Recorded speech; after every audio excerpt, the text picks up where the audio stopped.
you'll join me and our great guest, special guest, Elizabeth Croydon, comic and politician. Who knew she ran for office? We're going to talk about that a little later in the show. Liz, thanks so much for joining us today.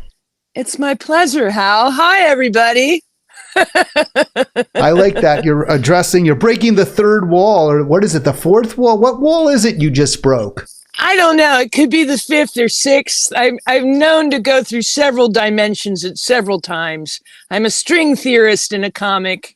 This politician is very similar to magician. Yes. Well, how so? You make money just magically appear in your fists when you vote a certain way, I suppose, is one way that they're magicians. So I couldn't find any really good pictures of you not smiling or laughing. That's what I was looking for, because the topics today, and they've been so depressing. Liz, the Palestinian situation especially is just heartbreaking. And we're going to get to that. But I guess as a comic, you sort of want to be smiling. And here you are. Let's just get to this real quick. When you ran back in 2016 as the Green Party candidate for the seat in the district I live in now and lived in then, the 8th district, Jamie Raskin ultimately prevailed. We'll talk about that later, but just very, very briefly, did you enjoy it? I mean, I'll come clean. I'm considering, after speaking to some Green candidates, Green Party officials, maybe I'll run against Jamie. I've been very critical of him. But Hell, I would love that. Did I enjoy it? I learned a lot. Sure. I went in there. I ran as a comedian and in memory of a late friend. And the campaign got me out of bed and got me mostly out of my grief every day. But I learned a lot and I had a great time. And it's amazing what you can do as a candidate because you're given this wonderful platform of free speech. So you can get your messaging out there. It was great. Well, that would be my biggest concern is, can I get my message out? I mean, that's why I do this show right now, right? That's why I do my daily live stream, because I believe I have something to say and I want to say it. Hopefully others feel the same way. Yeah, and that's why I'd run for office. You are a formidable voice, and I would love to see you and the professor speak together on the campaign trail. I would love to see Jamie have a good challenge. I enjoyed Jamie Raskin on the campaign trail, so to speak. But he and I did not see eye to eye on several issues. But, I wanted to run as an artist because I'm very tired of a war economy. And I think that more artists ought to run for office because I would like to see us swing from a war economy to an art economy or a healing economy. Of course, that envelops art because it's a healing medium. But I'm very tired of war being taken seriously and art being a luxury. I think that is primary problem when dealing with the idea of de-escalating a war machine. And that's why I'm voting for Marianne Williamson, because here she is discussing strategizing and monetizing peace. I'm very tired of monetizing war. I mean, look at the interior decoration. War does not lend itself well to feng shui. This is deplorable, and genocide is very painful, unlike suicide, which is painless if you believe the song. Yes, it is. I was thinking of the song, of course, from MASH. Yeah, so there it is. And you're referring... Genocide is painful. It brings on a fucking rainfall of hate and bombs and bleeding. Da da da.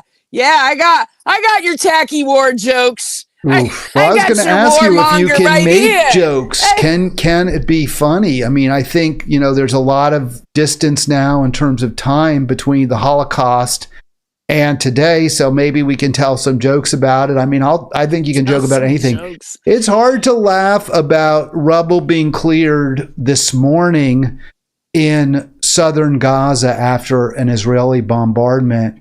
This is from the New York Times. I want to show this real quick and get into it because we are going to focus a lot on Israel Palestine, and maybe I'll take you on a little bit about Marianne Williamson. But here's just from the New York Times, and it's mostly just sounds of war. And look at the scale; it's an enormous amount of area that was just leveled, just destroyed by Israeli bombs. It looks like, in that city there, Khan Yunis, once one of the gems of Gaza. So it's heartbreaking. I don't know what you say. I mean, do you have words? You're a comic, so you got to come up with something. How do you deplorable, messy, vomitous, unacceptable? There goes another potential audience just up in smoke. It's very interesting to me to examine the fog of war on social media. And for the first time, I'm seeing a lot of truth break through a very thick wall of propaganda. It's very interesting to see the details debated on social media. Yeah, go ahead. No, I wanted to just show it, but you were saying what are some of the details you're referring to there, though, Elizabeth, that you're seeing? One claim will be we didn't bomb a hospital, and then another claim will be, oh yes, they did bomb a hospital, and it'll go back and forth, and you'll see something horrible, and you'll make a note of it and be like, I'll check back later in 15 minutes to see if it's debunked or not. It's very interesting to me that approach, or watching the dog be wagged in real time. Well, the thing about the hospitals, maybe it looks like at first there was the argument, oh no, it definitely wasn't Israel, and that's what the State Department said, that their investigation, their rudimentary initial investigation suggested it might not be Israel, but more recently, I think they're simply incapable of making a decision on that. And I don't know why it really matters. I mean, Israel has done so much damage that the fact that they may or may not have been responsible for that one attack seems to me kind of beside the point. But I guess it's a way to avoid addressing all the killing, the 5,000 dead Gazans. 75 years of oppression, right? It's yes, 75 and the 75 years of gradual oppression and annihilation.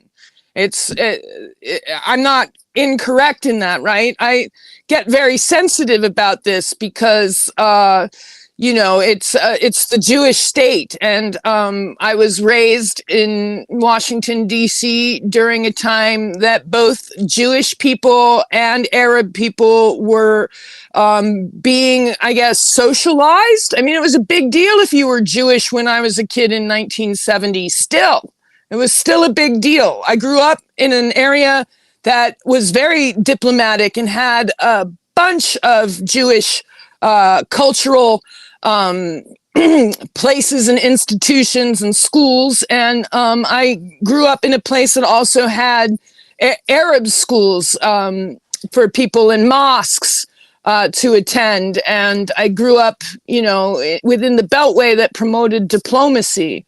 But to me, it's all very terrifying, and I'm scared for everyone, and I'm scared for the chaotic aftermath of the situation and how the fallout comes into our social lives in places where the violence is not. But I don't think I'm wrong. It's 75 years of oppression. Well, since 47, 48, when Israel became a country, and even as it was being formed, yes, Palestinians were being displaced, moved from their ancestral homes, and they were being pushed to move to Jordan, Egypt, and of course those countries were poor, struggling.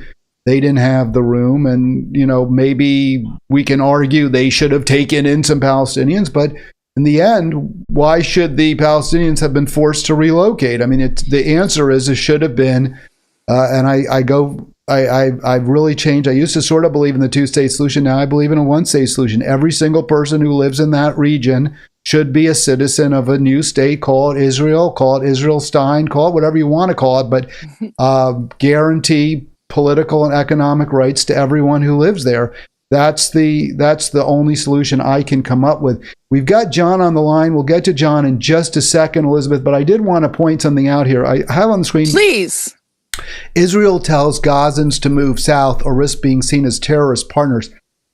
So they're at grave risk. I mean, you're being told, hey, if you don't get out of northern Gaza, we're going to consider you terrorists. We're going to bomb you, right? But that recent attack, I just showed you the video of the people crawling in the rubble. Yes. That was this morning when that attack occurred. That's in southern Palestine. That's in southern Gaza. That's exactly where the Israelis told the Palestinians to go. Move. See, what this looks like to me is a very gruesome, brutal, dark game of Greek dodgeball. You have citizenship concentrated in a cage. They can't leave. You tell them that you're going to bomb the northern section and that everyone should go move to the south. And then you bomb the southern section and everybody runs to the west. And then you arm everyone in the West Bank to randomly shoot their neighbor. It's really one of the most grotesque displays of brutal strength and retaliation I've ever seen. I hate to say genocide because usually to me that implies a witting desire to wipe people off the globe, like when the Nazis did actually attempt to do that. But I don't know how you look at what he Israel's called doing. the Palestinians animals that should be wiped off this earth. I don't think he minced his words or his intentions. And it's horrible to hide behind the Jewish Holocaust. When you have an Israeli defense, when you're persecuting the Torah Jews, I mean, those guys are standing up for Palestine, and all I do is see the IDF attack these very nice Jewish peace activists all the time. They're like the hippies of Israel, as far as I'm concerned. It's awful. It's horrible. It's brutal, and we're responsible. We're also responsible, the United States, for our full-throated support of the state. Of the current government, and we'll get into more of that. Sucking down that missile. We're just like, our military power. So gross. It is so obscene. All the war woodies from these men that think that they're being powerful by annihilating women and children. That will somehow raise their legacy. Like with Netanyahu, keyword being Yahoo, he's indicted for fraud. Why? I mean, imagine if we had to unite behind Trump, a rapist and an indicted fraud. I couldn't imagine. And he's not. Bibi isn't polling really high in his country right now, and this behavior is not getting approval. Ofer Kasif, I follow him on Twitter, but I don't know how to pronounce his last name. He is terrified at the situation and says that legislation is being passed within Israel to round up and arrest people that are sympathetic to Palestinians or do not agree with Bibi or, like the wrong post on X. And to me, that's just fascism. That's obscene. And I don't understand why we have to blindly unite behind someone who is indicted for fraud. Well, I mean, we don't have to, but AIPAC is very powerful, and they've been able to kind of tar any criticism of Israel as some kind of anti-Semitic hate speech. Let's get John on real quick. Hey, John, thanks for taking the time to call. It's greatly appreciated. How you doing today? Doing good. Good morning. I was listening to Randy Rhoads yesterday, and one of the women that was taken off of the kibbutz had spent her life working with Palestinians, and I don't know exactly what she did. She did humanitarian work for them, and she lived there. She lived on the kibbutz, right there near the border, and she said that the week leading up to the attack, she said that you could clearly see Hamas preparing for their invasion, and that they were actually sending like fire balloons over to the Israeli side, burning undergrowth and vegetation that was in their way. And the IDF just ignored it.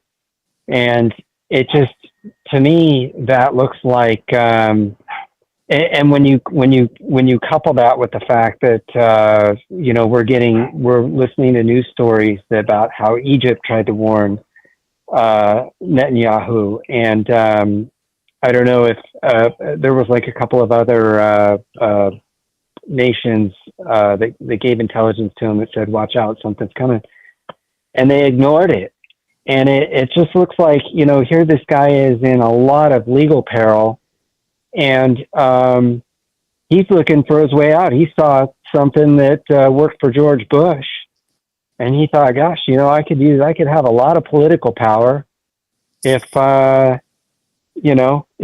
something like this happened. And so I think that's the story, but you're not going to see, and like Randy Rhoads said, you're not going to see this stuff in American media, but the BBC is talking about it. And dude, that's really dark, man. So you're thinking that, was Rhoads suggesting the same thing? And then I want to bring Elizabeth into this, but real quick, did Rhoads also imply that, and I've heard this, by the way, kind of, just below the roars and murmurs, that Israel may have let this, happen, or the IDF or the government allowed it to happen because, for political reasons. There were a number. Did imply that. I'm sorry. No, that's okay. Yeah, go ahead, Elizabeth. I'm sorry. You go ahead. I just wanted to build on John's point. There were on October 7th, there were a number of social media posts from ex-IDF soldiers saying that they did not understand how these people, how Hamas got over the barrier without being noticed, and echoed the exact same thing that John is suggesting, that it's a situation where Egypt warned Netanyahu and people saw the signs of what was coming, and they said, oh, this is an excellent excuse to get our genocidal agenda done. Let him come. Now we have our excuse. And, look at what we did with 9/11. We used that as an excuse to go into an illegal war and kill a lot of civilians in our interest. Was it in our interest? It was not in my interest. I'll tell you that. Those were people that could have gone to my comedy show. Pisses me off, this mass destruction and death. Right. You need all the ticket buyers you can find, Elizabeth. I do. Right. When they're getting buried, it doesn't help. No, it doesn't. I'm like Nelson Mandela. I would like this whole thing to just stop. I mean, some of your audience sometimes looks like they might be dead, but they probably really aren't. That's brutal. I know. That was harsh. See, we can be funny. We can try to be funny and make jokes on the graves of the war dead, but it really doesn't go over. It goes over like a thud. John, anything else? I appreciate your bringing that into the discussion. I've heard that. I maybe I'm too unwilling to believe the worst in people, but I actually could believe this. It makes sense, right? I mean, there was even conversation that maybe, what was it, that Churchill let some German bombers through because it rally the English against the Nazis? Is that, I mean, you hear those kind of stories, you wonder how true they are, but this definitely seems plausible, John. Sure. I mean, when you look at what kind of trouble he was in, and just bear in mind that type of personality. They're willing to take down anything to protect themselves. They're willing to do anything to protect themselves, just like Trump. He'd sacrifice this country to protect his own ass. But one other thing that's kind of cool, and this is, on a more positive note, and then I'll go. There's a great YouTube channel, and I think it's called History Colored. And it's all this old video footage from the 1890s and the early 20th century. Oh, and they add color to it. Well, there's one where this guy's filming in Jerusalem, and you can clearly see Bedouins and Jews walking around together. There aren't that many Jews, because I think back in the 19th century, they maybe made up 10% of the population. But they coexisted peacefully. It was really, the British that caused a lot of problems there. And that's kind of the argument against people who say that this is driven by religion. It's not driven by religion. This is driven by people who feel they got a raw deal and got their land stolen and then got concentrated into an outdoor prison. And they just want some rights back, and they are entitled to those rights by the Balfour Agreement. Was supposed to guarantee those rights, and it just got ignored. So that's it. But I recommend that channel. There's all kinds of other videos on there that are just great to watch. It's a lot of fun. Say the channel one more time. I'll let you promote it, and we got a lot for Elizabeth to talk about too. So I want to get to that, but real quick. I think it's called History Colored. History Colored. Got it. Yeah, you could put that in, and then old video footage would probably get you to that channel too.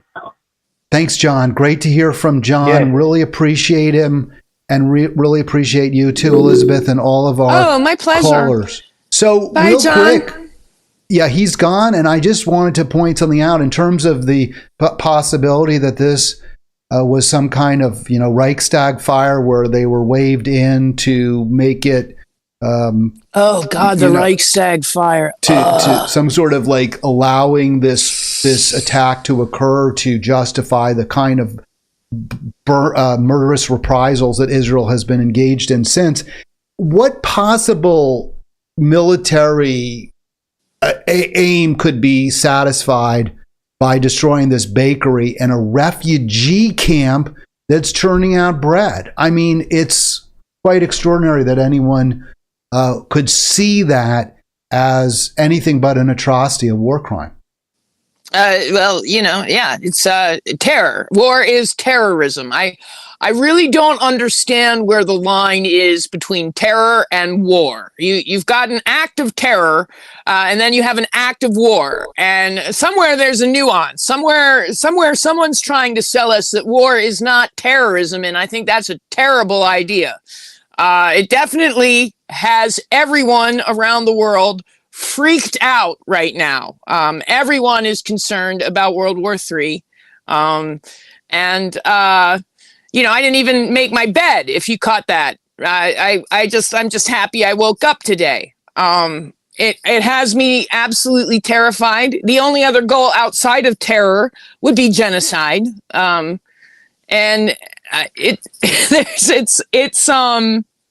really angry that we're supporting it. Wait, I have a question. Do you make your bed? Because I never make my bed. I mean, I'm sort of surprised. Really, Hal? Does your wife make your bed? No. Well, if anyone does, it's me. You aren't bed makers. No, actually, I would make the bed. She doesn't ever make it. I make the bed when I change the sheets. Okay, so every week or maybe 10 days, I change the sheets. And when I do that, I make the bed nicely, but then I don't make it again. So when you said you didn't make your bed this morning, I was like, okay. I do make my bed. I like to come home to a brand new bed. It makes me feel good. I'm not it makes me feel like I have an invisible maid running around doing my chores for me. I love coming home to a perfectly made bed and unmaking it for myself. It's like my little treat. Well, tragically, the people in that picture, that's taken this morning from AP. So, there's a lot of these questions. Did Israel really bomb that hospital? And again, it now looks like maybe they did. But no questions about this. This is the bakery grounds where food was being prepared, the staff of life. And you can see just completely ripped apart by Israeli bombs.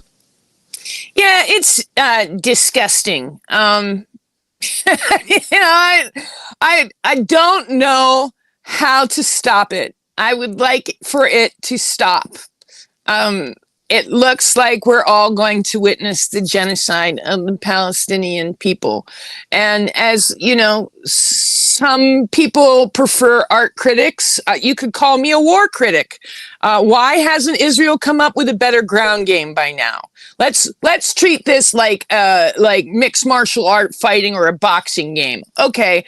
Well, Israel's really good at the bombing, man. Their bombing technique is they've got a carpet and they know how to chuck bombs from it, but their ground game needs some control. For years, Israel has not been able to locate Hamas underneath these tunnels. They've only been able to bomb the bejeebus out of hospitals, but allegedly somewhere below the city is where Hamas actually hangs out. Now, we have given Israel $735 million. Well, why hasn't that been spent on a better ground game? I want to see spent at home where it's needed. Maui still has only gotten $700 for each person on their fire. I'm waiting for Oprah and The Rock to ask for money on behalf of Israel. I knew you were going to go after poor Oprah, and I'm like, bring it on, bring it on, because these billionaires, and Rock is also a billionaire, they need to step up their game Israel. A little bit. We just gave them $735 million, but we need you to, when Israel comes up with a development country. plan. I don't even understand. Why are we giving this country with the second most advanced army in the world, military in the world, which is a first world country, oppressing, persecuting a very sizable minority, keeping them in that open air, I call it a concentration camp.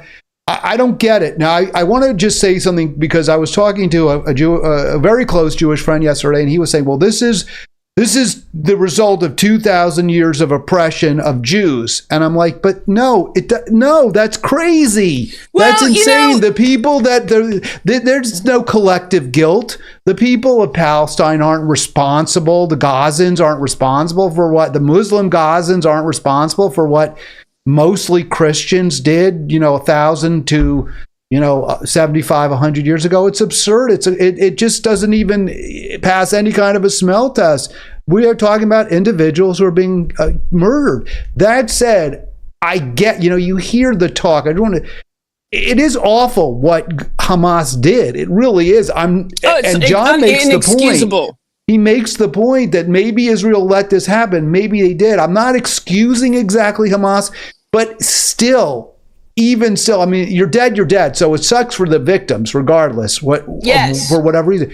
But again, Hamas is representing a very, very oppressed group. They're almost maybe a majority, and they have virtually no avenues available to them to respond. Whereas Israel could have immediately, as soon as that attack was in the books, immediately moved to lift their foot off take their heel off the throat of the Palestinians and say, we have been treating you badly. We're going to treat you better. That to me was the right answer. Sorry, now I'm ranting because it's just so awful. I love your rant. It is deplorable, and I think after many years of studying war, from the idea of strategizing for peace in the art of Aikido, which was founded by a military champion, Morihei Ueshiba, was known or became a war hero when he led his troops through an enemy saturated field, and not one of them was shot. And he was very good at killing, and rose in the ranks to a supreme level. And then he decided that killing really wasn't where it's at. But understanding how to kill, he wanted to forge a new path in how to not kill and how to militarily let peace prevail. And it's not in the gross negligence of killing 4,000 people because 251 of yours were killed. It's not in the body count. It's in controlling your reaction. I personally feel very strongly about this. I have survived numerous sexual assaults, and the temptation is to seek revenge. The temptation is to kill. The temptation is to become what has controlled you. And so that is how I sort of look at the people that justify what Israel is doing, is that we were weak once, and we will never allow ourselves to be vulnerable again to a point where we are the monster. And it is in addressing that absolute fear. Okay, that's deeply embedded, possibly genetic trauma. And it is in addressing that fear. It's like, think of that fear as like a wooden splinter in your soul. You have to pluck that fear out in order not to be the monster.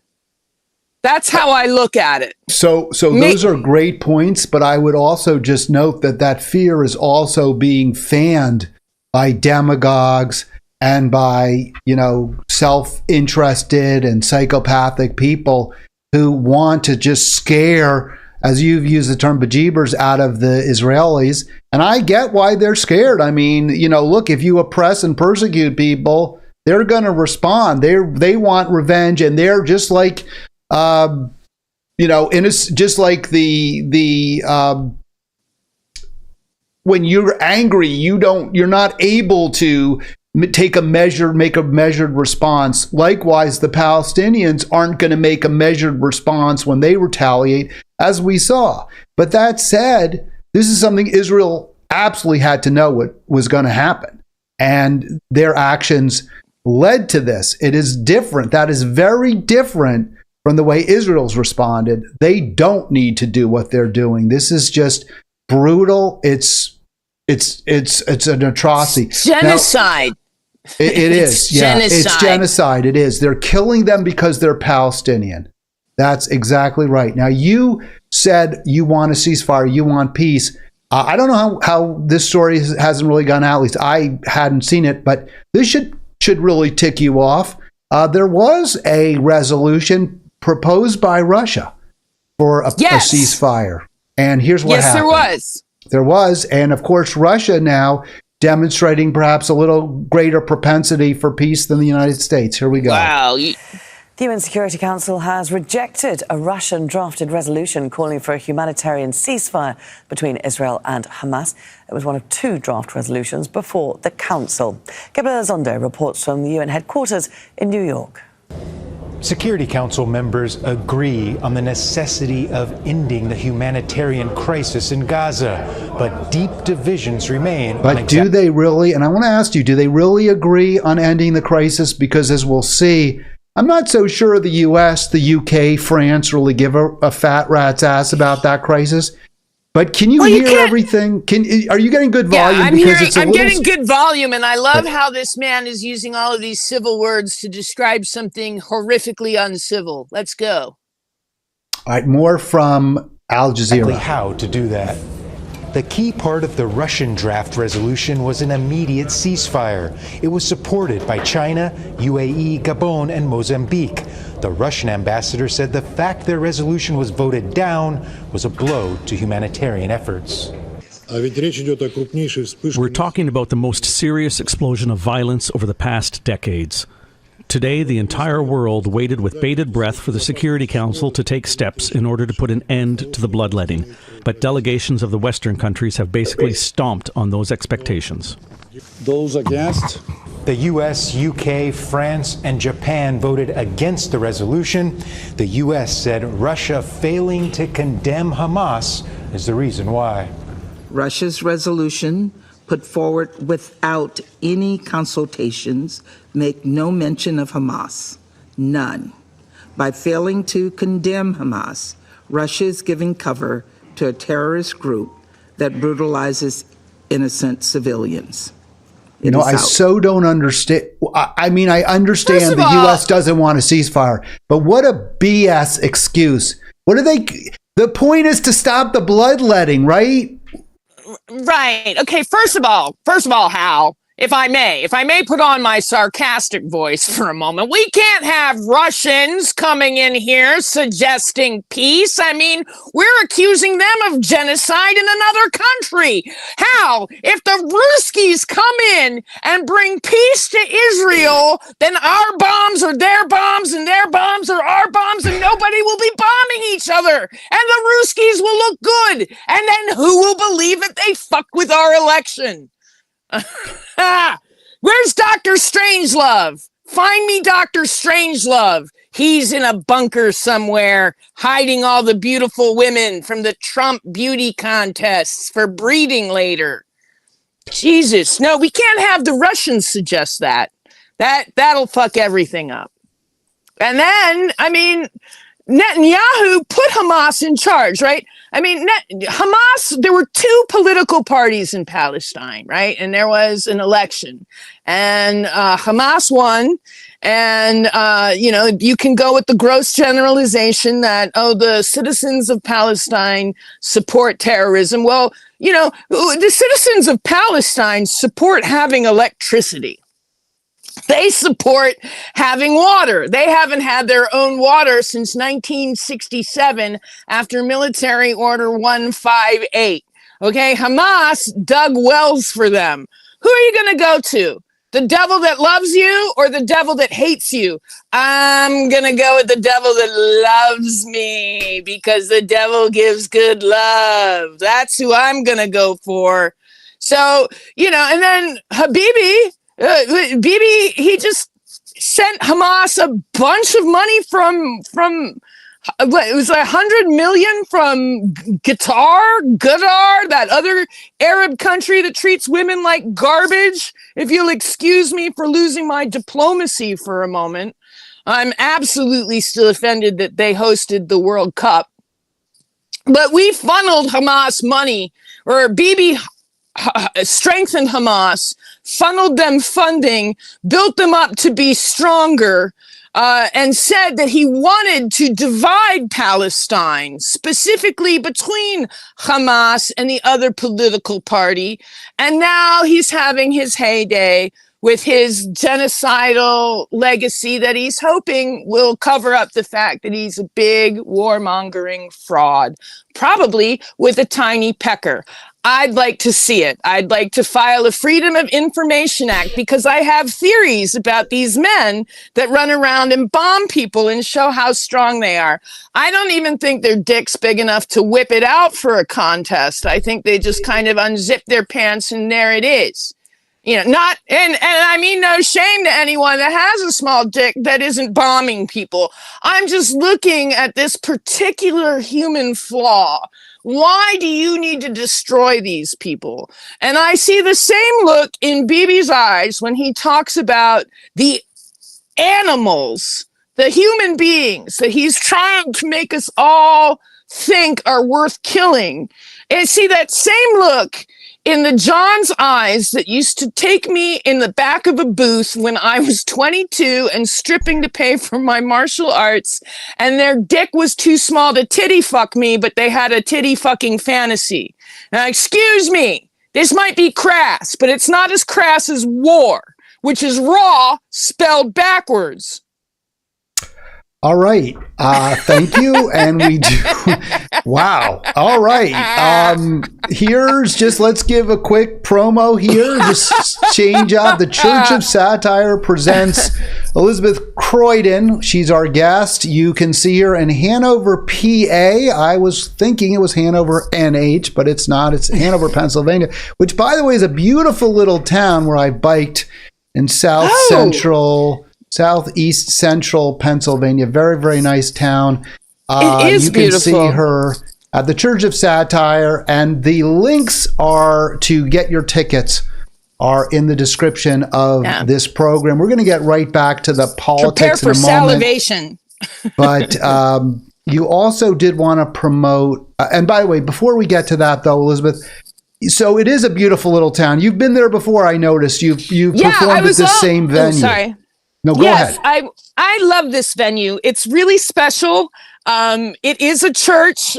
Jim Bryan is the founder. He started throwing comedy shows and on the border of Maryland at a winery, and he developed this club, and he handmade the stage. The stage is one of the most beautiful stages I've ever been on.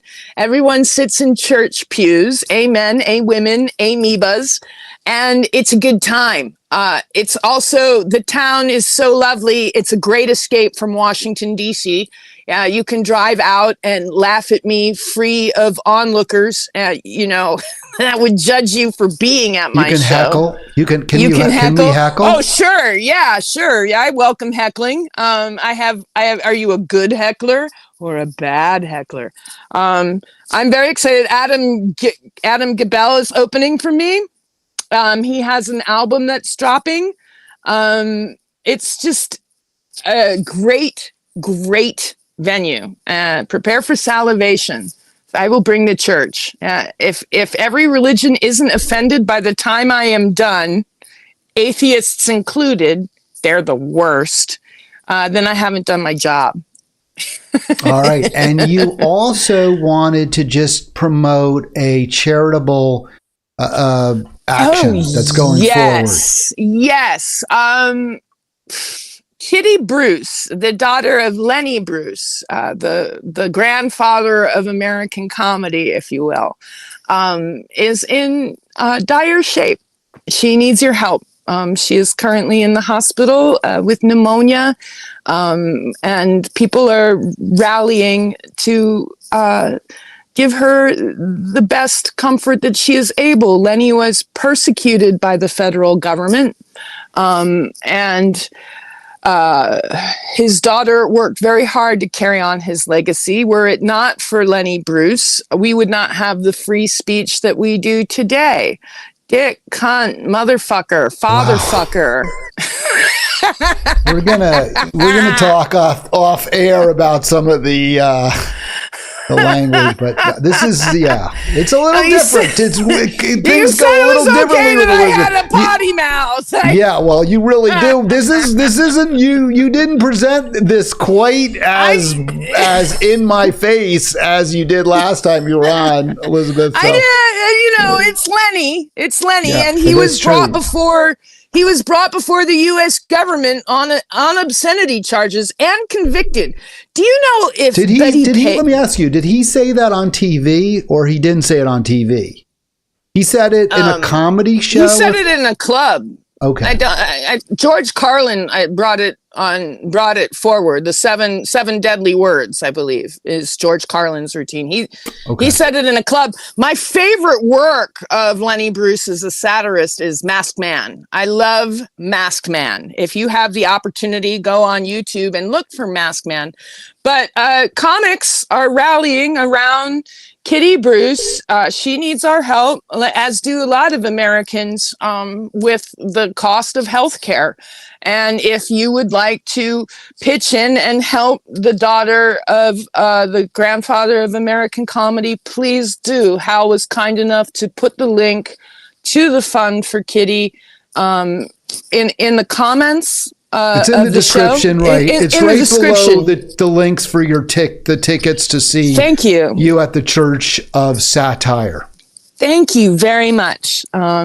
It's a privilege to be able to help someone who has helped so many comics. She's also a pillar of sobriety, and Lenny, due to being persecuted and the pressures of facing an onslaught of people that maybe do not agree with you, can be falling prey to self-destruction. And sorry to hear that. I adore Kitty because Kitty Bruce helped me memorialize my friend comic Matt Nino, who is an amazing, funny comic, just phenomenal. Had a little problem with shooting heroin and speed at the same time. And he was sober for a very long time until the pandemic took him. And Kitty stood by me in my grief and helped me memorialize him. And so I am standing by her.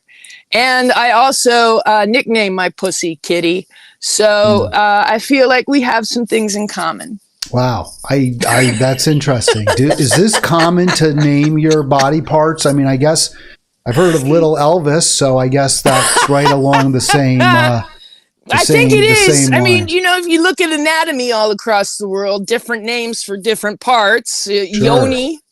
Yoni, different than vajayjay. I've heard that, cooch. But those are sort of names. Those are general names rather than one for just your own. Names. Your personal. Private part. All right, we'll move on real quick. We don't have a ton of time, and I've got a few more videos also, hoping still to get to a quick chat about running for office. And I've made you very narrow, Elizabeth. For some reason, you're narrow right now. So here is the response 8 days later to the call for a ceasefire. Now, you said a lot of words that people call dirty words, or you can't say them or whatever. But the dirtiest word right now, I think, in the U.S. government is ceasefire, whether it's ceasefire in Ukraine or ceasefire in Gaza. Here is the State Department flack explaining kind of why, not to anyone's satisfaction. They said from the beginning, we want to see all measure of protection for civilians, and pauses in operation is a tool and a tactic that can do that for temporary periods of time. So does that mean that is not the same as saying a ceasefire? So again, he's for a temporary pause in operations, which I guess means like for 6 hours, Israel stops bombing. Sip some water. Get ready for the next bombing. Exactly. Rather than a ceasefire, which presumably would be for an indefinite period of time as you negotiate. Right. And what about those crazy, wacky hostages? It is about the hostages, right?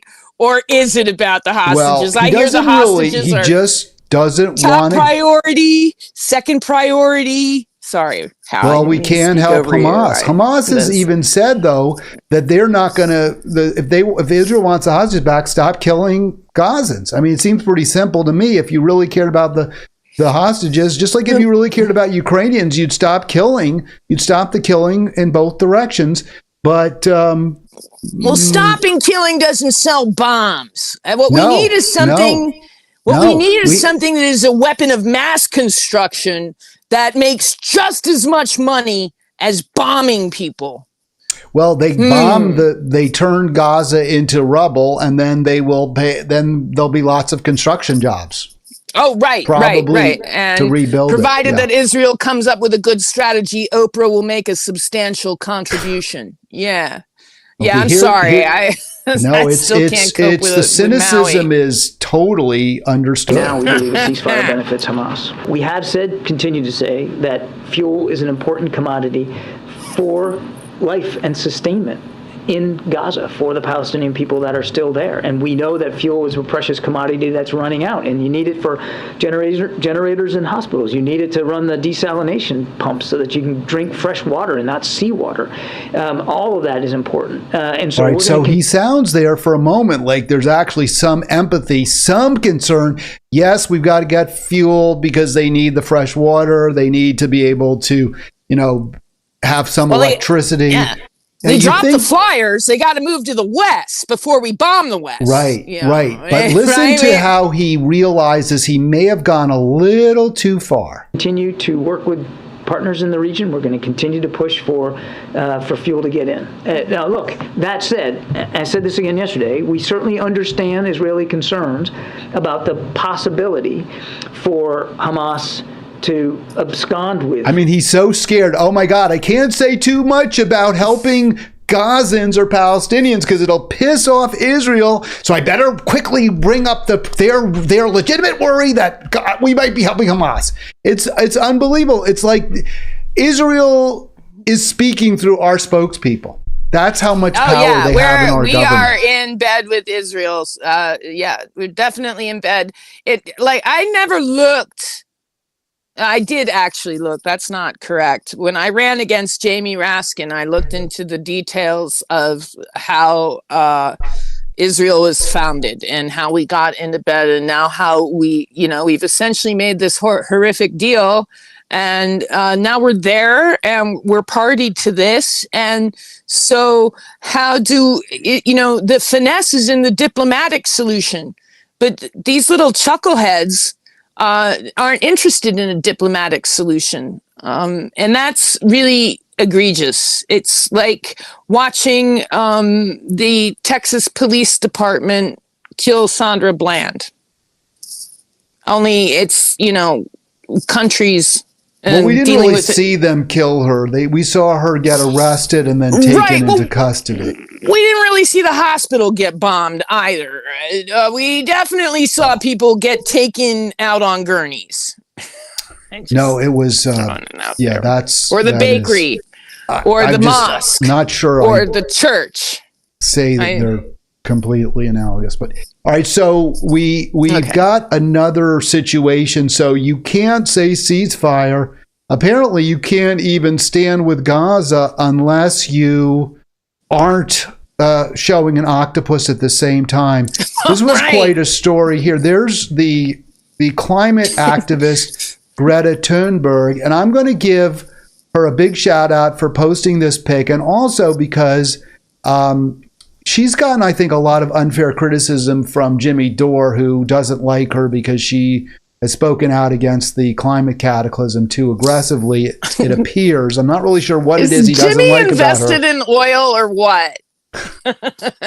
So this apparently upset people, this image. And, I understand you can't ever, I guess, side with Palestinian victims without raising a lot of ire, but it was really the octopus. You want to explain that one? Because that kind of shocked me a little bit. I wasn't aware that an octopus was an anti-Semitic trope, Elizabeth. Well, I'm not an expert. I do remember when I was hanging out with my group of crushes that were Jewish boys that like to play Dungeons and Dragons. I remember that they brought up that the Kraken was Nazi related, and as I recall, Nazis and Cthulhu in H.P. Lovecraft artwork is drawn together. I forget if it's been forever since I've tortured myself with Lovecraft writing. I forget if there's an address of Nazis in there or not, but so. Autistic people like to use stuffed animals to explain their emotions. So Greta picked an endangered, adorable octopus to express her sadness and her grief. And Israel clamped back, saying that Greta Thunberg is a Nazi, and that anyone that agrees with her on anything is an enemy of Israel. So I'm guessing that Israel is saying that climate change is a joke, and they will not be halting the war for any environmental issues, and that anyone that gets in the way of war's destruction is problematic. But see, here's the thing. Zelensky is over here posting his diary on X, and he just released an announcement about his special team of special killing agents called the Kraken. And he literally applauded a Nazi in Canadian Parliament. But nobody is running around telling Zelensky to chill with the Nazi regalia and stuff. And well, I find that Jewish, a little problematic. If Zelensky, yes, he is Jewish. If he's Jewish, then I guess it's okay. Wasn't Hitler right? Jewish? I'm not really clear on the history. No, I think he wasn't. Okay. that he was not. But okay. But yes, to Zelensky, and I guess that makes it all right. Yeah, and here's more on this. Turnberg was sharply condemned for something in the photo as well. Blue stuffed octopus, which sat in the corner. Some said the toy resembled a kraken. And who knew? Who knew? And it's not a kraken. A kraken is a squid, a giant squid. Meant to depict Jews as an octopus with arms encircling the world. And it's still a common trope. Who knew? I sure didn't know that. Wow. Greta had a new breed of octopus. It's got some adorable Latin name. I think the Latin name has the word adorable in it. Yes.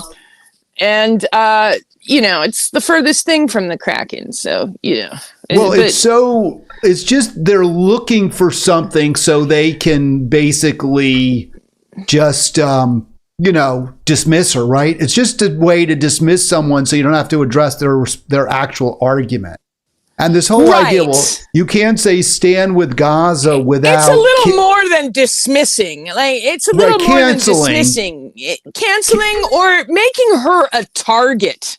Exactly. They're targeting her. Well, she is now at risk because someone believes that little blue guy with the frowny face is the Kraken, and Greta is the new face of Nazism. Well, and also, to keep anyone else, to prevent anyone else from criticizing Israel. I mean, that 79-year-old guy that stabbed the Palestinian kid or the Muslim kid in bumfuck America, excuse me. And my snobbiness is showing, and I apologize. But, saying these kind of things is inflammatory. Everyone's running around pointing the finger going, oh, anti-Semite, Nazi, anti-Arab, and no, everyone is afraid. And the peacemakers are being framed as points of contention, and it's very Orwellian instead of Orwellian.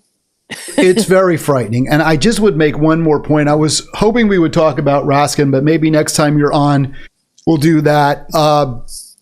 The idea that you can't say stand with Gaza without having a little caveat, but we condemn Hamas, is so ridiculous. I mean, no one's saying you can't say stand with Israel, but then you have to add a caveat, but we condemn the settlements and we condemn the brutality against Gaza and all that. I condemn Netanyahu. That is a much better response, I think, than, the stand with Gaza. Gaza has nothing to do. Really, I mean, their Hamas is there. Gaza isn't standing, okay? You crumble with Gaza. Gaza isn't standing right now. Gaza has no legs to stand on. So no one is standing with Gaza. It's crumbling, you're right. All right, well, it's always exciting. It's always fun. It's always an adventure to have Elizabeth Croydon with us. You can see her live if you're in Hanover, Pennsylvania. And if you're not, go there on November 10th, November 11th. And I saw Elizabeth's Radical Agenda in New York. We had a great time. It was just a great evening. Are you going to be reprising that program, or is this a whole all new material? Well, I will be going over the Jackson 5 Commandments because that's kind of a staple in my life vision of rock and rollitics.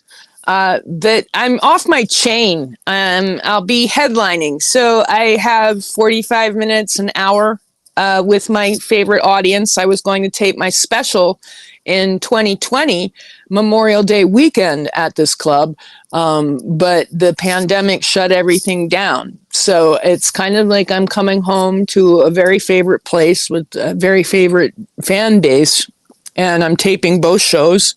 I'm not even promising that each show will be exactly alike. I have so much material, and there is so much to talk about right now in current events. I mean, just the ridiculousness of Burning Man alone.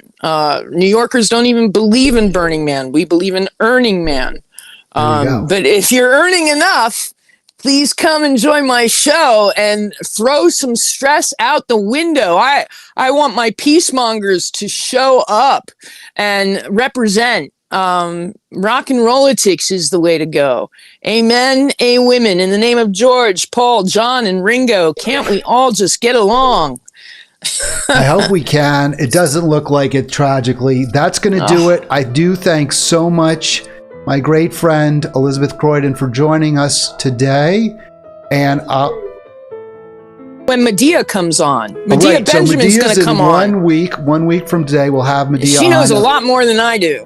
We'll be talking about the march for Palestine. All right, and thanks stinking again. Blinken. I'm just muting Elizabeth. I'll be back tomorrow. Thank you all.